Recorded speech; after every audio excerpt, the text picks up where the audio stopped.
안녕하십니까? 식탁 위의 성경 박영준 목사입니다. 오늘 함께 볼 말씀은 구약 성경에서 비과학적이라고 생각되어지는 여러 본문 중에 하나인 야곱에 관한 이야기입니다. 오늘 본문은 창세기 30장 35절에서 43절까지의 말씀입니다. 오늘 본문의 배경은 이렇습니다.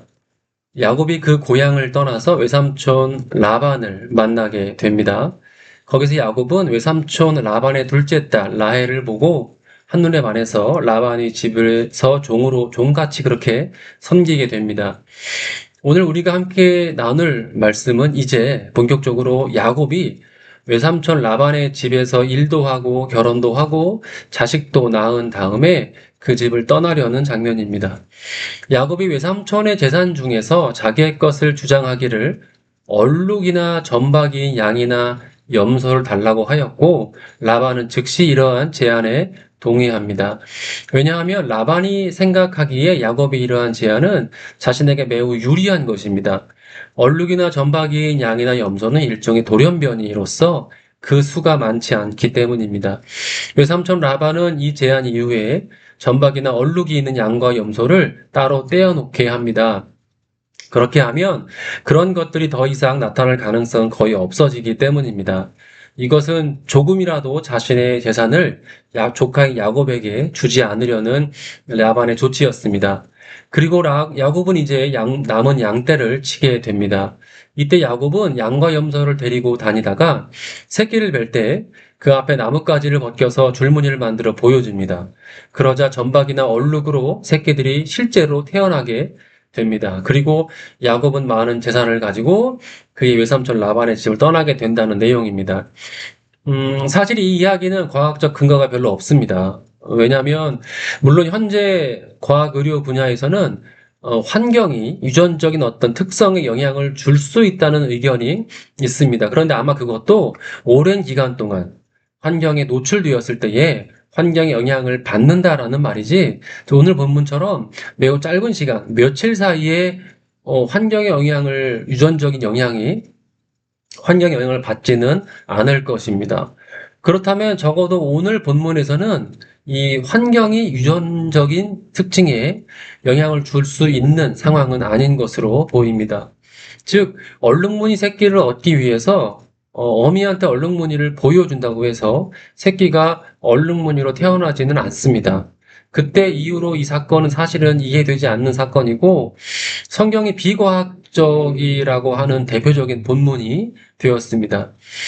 그래서 이러한 사건을 우리가 접할 때 되면 읽기가 상당히 괴롭습니다. 우리는 이제 하나님 말씀으로 성경을 읽지만 이렇게 과학적으로 잘 이해가 되지 않고 설득이 되지 않는 소위 비과학적인 본문을 대했을 때에 우리는 과연 이 말씀을 어떻게 해석해야 될지 난감할 때가 많이 있습니다.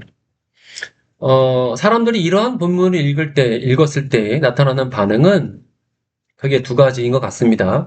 첫 번째는 성경에 나온 사건이 모두 거짓이고 허황된 내용이라고 하는 생각입니다. 그래서 교회를 다닌다거나 성경을 읽는 것이 이성적이지 않은 행동처럼 보이게 되고 그런 사람들로 이제 생각을 하는 경우가 굉장히 많이 있습니다. 두 번째는 이러한 내용을 실제 과학과 연결하여 생각하는 것인데, 그래서 성경이 이러한 사건을 과학적으로 혹은 역사적으로 증명하려고 노력합니다. 아니면 어떤 사람은 실제로 며칠 만에 얼룩무늬 나뭇가지를 보여주었을 때, 얼룩무늬 새끼를 낳는 그런 양이나 염소를 찾아서 전 세계를 헤매고 다닐 수도 있습니다. 그런 사람들이 하는 생각은 목적은 한 가지입니다. 사실 이게 되게 나쁜 목적은 아니에요. 성경이 하나님의 말씀이기 때문에 진실이고 과학적이어야 되고 역사적이어야 한다는 그런 생각이죠. 그래서 제가 보기에는 그런 사람들이 믿음이 많이 없어 보입니다. 왜냐하면 자신에 대한 믿음의 확신이 없기 때문에 자신이 지금 믿고자 하는 것 대상인 하나님, 그리고 하나님의 말씀을 과학적으로, 역사적으로 진짜라고 증명하고 싶은 그러한 마음이 있기 때문에 그렇습니다. 그런 분들이 하는 말들이 있습니다. 특히 구약에 있는 그런 비과학적인 본문들을 실제 역사적으로 증명을 하게 된다면 전도에 많은 도움이 될 것이라는 것이죠. 근데 저와 여러분이 아시겠지만 저희가 하나님을 믿고 이 말씀을 하나님의 계시로 우리가 믿는 것은 이것이 과학적으로 다 증명이 되어서가 아닙니다. 증명이 되고 설득이 된 다음 믿는 것이 아니라 성령님께서 우리 마음 가운데 믿음을 주셔서 이것을 하나님 말씀을 믿게 되는 것입니다. 그래서 이러한 본문을 만약에 대하시게 된다면 어떻게 해석을 하시냐면 첫 번째는 중요한 것은 우선 이 사건이 비과학적으로 보일지라도 실제 일어난 사건으로 생각을 하고 본문을 해석해야 됩니다. 이 말은 실제 이 사건이 과학적으로 증명할 수 있을 수도 있지만 과학적이다 혹은 생물학적이다, 역사적이다 라는 것에 집착하기보다는 이 본문에 나타나고 있는 이 이야기들이 실제 일어난 사건이라고 생각을 하고 본문을 이해하고 메시지를 도출을 해야 됩니다. 그래서 저는 오늘 이 말씀을 다음과 같이 일단 정리해 보았습니다. 야곱은 나름대로 머리를 쓰고 그래서 줄무늬 나뭇가지를 보여주면 새끼를 뵐 때에 얼룩무늬 새끼가 나올 것이다 라고 생각을 하고 실천을 합니다. 그리고 실제로 얼룩무늬 양과 염소가 태어납니다. 하지만 얼룩무늬 새끼가 태어난 것은 야곱의 행동 때문이 아니고 하나님의 개입하심 때문입니다.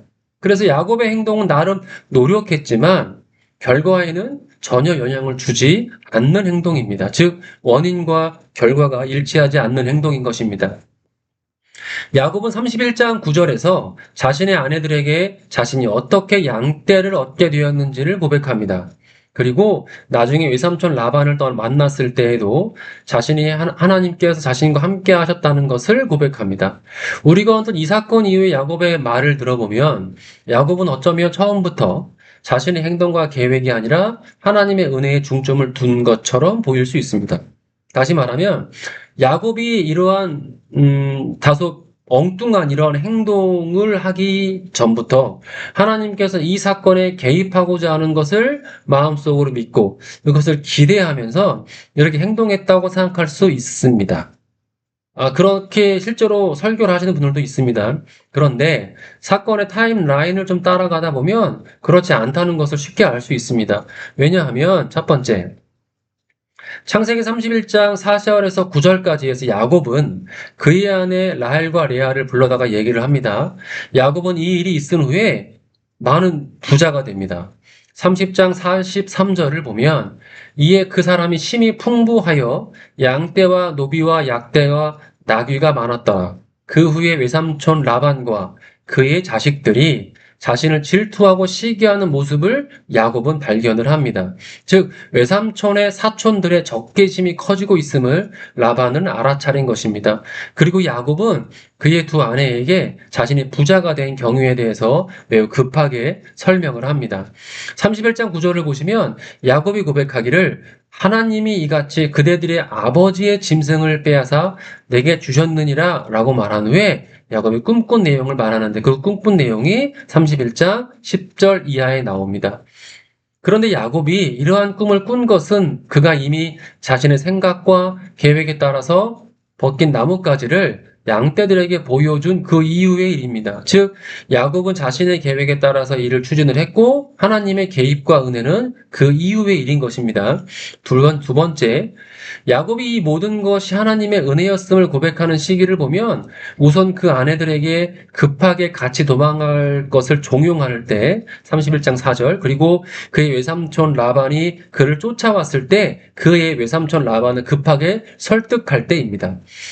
만약에 야곱이 창세기 30장 43절 이 얼룩무늬 새끼가 나온 직후에 하나님께 이 모든 것이 하나님의 개입하심을 깨닫고 영광을 돌리는 부분이 있었더라면 야곱은 자신의 계획이 아니라 하나님의 은혜에 이 일에 중점을 둔 것으로 생각할 수 있으나 사실 그러한 부분은 본문에서는 나타나지 않습니다. 야곱이 진짜 하나님을 만난 것은 실제로 야복 강가에서 그의 이름이 야곱에서 이스라엘로 바뀐 그 사건이 있는 그 장소에서 하나님을 만나게 되는 것이죠. 따라서 야곱은 당시의 주술적인 생각, 미신적인 생각, 물론 나름 그 당시에는 과학적이라고 똑똑한 생각이라고 생각할 수 있겠지만 우리가 볼 때는 주술적이고 미신적이고 비과학적인 생각, 즉 어미가 새끼를 뵐 때에 그 눈앞에서 받게 되는 인상은 사람과 짐승의 그 유전적인 특질에 영향을 끼친다라고 하는 주술적인 생각에 따라서 계획을 짜고 일을 추진한 것입니다. 이것은 당연히 야곱의 착각입니다. 이러한 야곱의 행동은 그가 계획한 결과와는 전혀 관계없는, 전혀 영향을 끼치지 않는 것입니다. 그런데 어떻게 됐습니까? 하나님의 은혜로 야곱의 예상대로 결과가 나왔습니다. 우리가 오늘 본문에서 눈여겨봐야 될 것은 야곱의 신앙의 됨됨이, 하나님의 은혜를 구하고 계획하심을 기대하면서 일을 추진했다가 아니라 야곱이 이렇게 결과와는 전혀 상관없는 일종의 삽질을 통해서 그 가운데에서 나타났던 하나님의 은혜입니다. 우리가 오늘 이 본문에서 배워야 할 것은 모든 일의 본질을 하나님의 은혜라는 측면에서 보아야 한다는 것입니다. 저와 여러분들 어떻게 사십니까? 나름대로 머리를 쓰고 이리저리 노력도 해보고 시도도 해봅니다. 결과가 내 뜻대로 되었을 때, 특히 내가 정말 열심히 노력해서 그 결과를 얻었을 때 이것은 나의 노력의 결과라고 생각을 합니다. 그런데 우리가 야곱을 보는 것처럼 한 걸음 떨어져서 생각을 해보면 나의 노력이 어이없거나 결과와는 전혀 상관없는 것이 아니었을까? 하지만 그럼에도 불구하고 하나님의 개입과 전적인 은혜로 우리가 원하는 결과를 얻었던 적은 없었을까? 오늘 말씀을 통해서 하나님께서는 야곱의 이러한 주술적인 삽질을 탓하지 않으시고 늘 좋은 것을 야곱에게 주시는 하나님을 바라보고 기대하게 됩니다. 그리고 야곱의 사건을 보고 나의 양들이 얼룩무늬 새끼를 베게 하기 위해서 내가 할 일이 그 어미가 새끼를 뵐 때에 얼룩무늬를 보여주는 것이 아니라 하나님께 순종하고 그분의 개입과 은혜를 바라는 것이 우리 신앙생활의 본질임을 깨닫게 됩니다.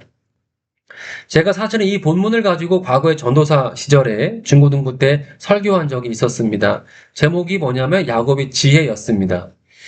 그때 제가 학생들에게 야곱 같은 노력을 하는 것이 필요하다고 얘기했던 기억이 납니다. 어떤 것을 이루기 위해서 자신은 아무것도 하지 않고 하늘에서 떨어지기만을 기다리는 것이 아니라 우리 스스로가 노력을 하고 지혜롭게 행동해야 한다고 설교를 했었습니다. 근데 지금 제가 이 본문을 다시 볼 때 중요한 것은 모든 일의 본질은 인간의 노력이 아니라 하나님의 은혜라는 겁니다. 어찌 보면 우리 믿는 신앙인들에겐 당연히 먼저 생각을 해야 될 것입니다. 그러나 사실 우리는 어떤 것을 해결할 때 하나님의 은혜를 사건의 본질로 보는 것이 아니라 우리 나름대로의 노력을 본질로 보는 경우가 많습니다.